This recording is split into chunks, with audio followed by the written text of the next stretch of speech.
Hi, I'm Cash, and welcome back to Cash Talks Football, where I break down all the goals scored in the Premier League. Using my over 20 plus years coaching experience and doing vast amounts of other things in football, I'm here to help you become a better football player if that's what you want to do, better coach, or hopefully understand the game a little bit better. That's all we're really trying to do here on this channel. Now, if you we're going to talk about this Luton versus Brentford, and Luton just got a smacking at home, and there's so many reasons why I can't cover them all in this video. I'm genuinely going to hit on some points here, though. Right, so I think this is Ross Barkley right here. The ball's coming down to him. Now, here's a huge problem. If you want to be a good footballer, you can't just knock the ball back into the mix because you're going to get into all sorts of problems. You can see this guy is on the run here. You have to bring it down and take a touch. You have to be courageous and try to do the right thing, even though you're under pressure. He doesn't. He just ends up hitting the ball, and in doing so, just completely loses possession, and then the other team does exactly what he should have done in the first place. He could have taken a touch right here and played this player in, and off they are to the races, right? And also, this player is expecting that, so he's gambled and moved forward. We're going to talk about that in a minute, because if he doesn't gamble, this goal doesn't happen. As he's knocked that forward, instantly, bush, the other guy's done exactly what he should have done and set his teammate up. Now, you can see the huge problem here, because this guy's pushed up too far, because he was expecting that pass out there, and now this guy's completely and utterly off to the races to get himself a shot on goal and see what he can do. Just because someone didn't get the ball down and play it, someone else expected it to happen and reacted too quickly and trusted the play a little bit too much, just wasn't patient enough, didn't let him win the ball, get it under control, and he just ran forward. You can't do that. You sometimes just have to be patient, especially if you're fighting for the bottom. You just can't push and relentlessly run forward, otherwise you lose 5-1. What I like as well, with one touch he plays his teammate in. One touch, this guy just knocks it into his mate and say, yeah, off you go, son.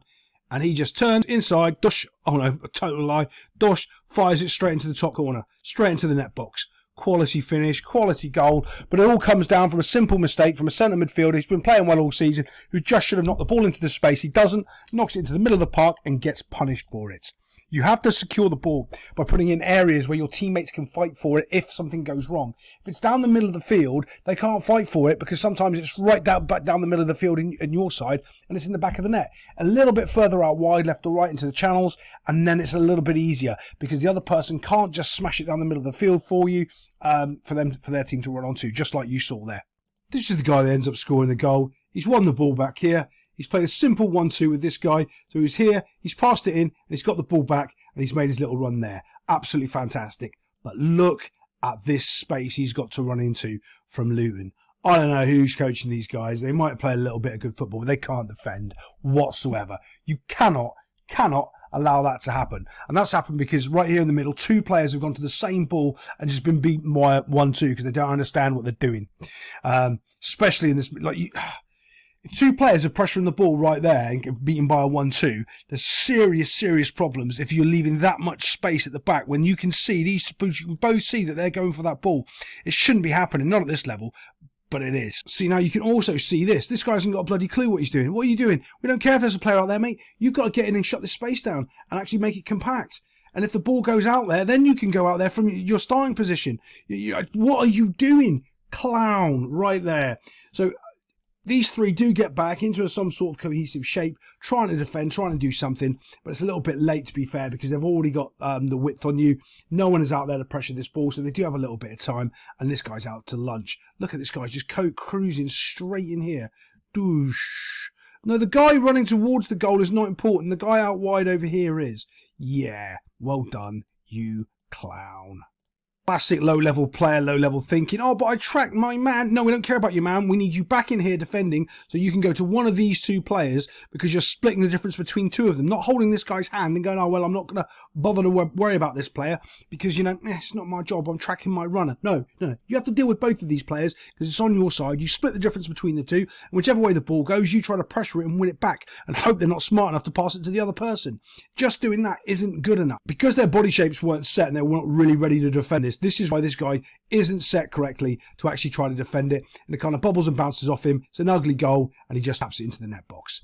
Yeah, that just comes from absolutely no cohesive shape, not getting back properly, everyone not facing the right way. Just awful defending really from Luton all over. This is only a quick one. This is shocking defending, right? So he's 1v1 here. these two lads, and the Luton guy doesn't even jump for the ball. He's too busy trying to push and pull and fight with him, doesn't jump for the ball. But that's not my most concerning thing about, when this goal goes. It's his reaction right here, like, because he knows he should have done better. And if he knows you should have done better, mate, you should have done it. That isn't acceptable for me. That just isn't.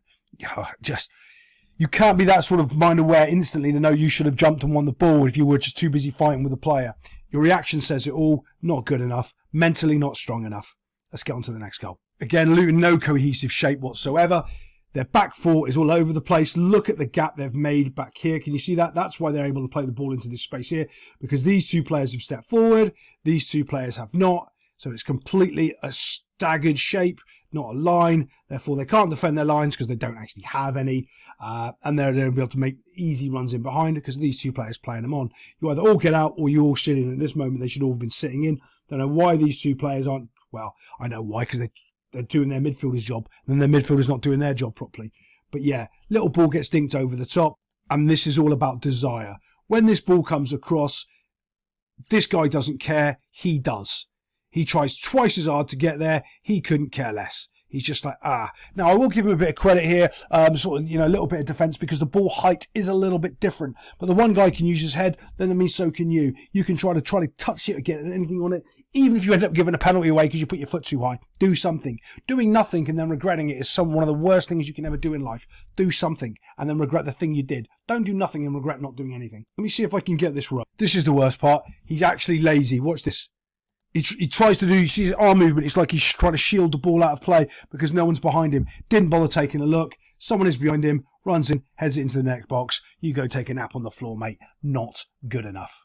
Before I even start, you can already see the problem. You've got a curve play here with a massive gap here in the middle, which is absolutely, look at that. Middle of the field, there's not a single player. You're out there doing nothing. You're up here doing nothing. I don't know what you're doing, but it's just shocking. And what this enables you to do, right, if you're an attacking player and you see people this high up from their 18-yard box, it enables you, when you have a runner like this guy here, just to put the ball in and go on then, mate, see if you can do something with it. I'll put the ball into the space, you run onto it and see what you can do. And that's exactly what they do here. Bit of composure when the keeper comes out, coming out big and strong, trying to save the shot. Good job, to be fair. Gets done by a cutback, though. And, of course, everybody else is switched off. They're all walking because they're losing 4-0. And it's just an easy tap-in on the back post. This is just shocking. Two players queuing up and smashing it into the net box. Luton get one back, but this is something I've been noticing more and more because I'm telling you, it's overcoaching. I've seen this happen with kids. I'm seeing it happen with adults for years and years and years. They stop doing the simple things because they're just doing dumb things and they don't know why they're told to do a thing. So running back on the line when someone's going to shoot is not a thing, but it is a thing. What do you mean, Cash? Well, the ball, if you can run to the ball, you get to the ball.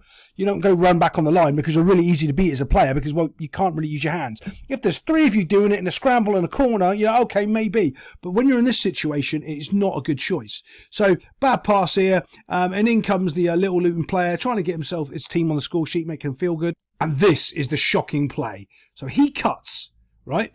He cuts towards where this guy's just running back here. If he just ran to the ball, he would have won the ball.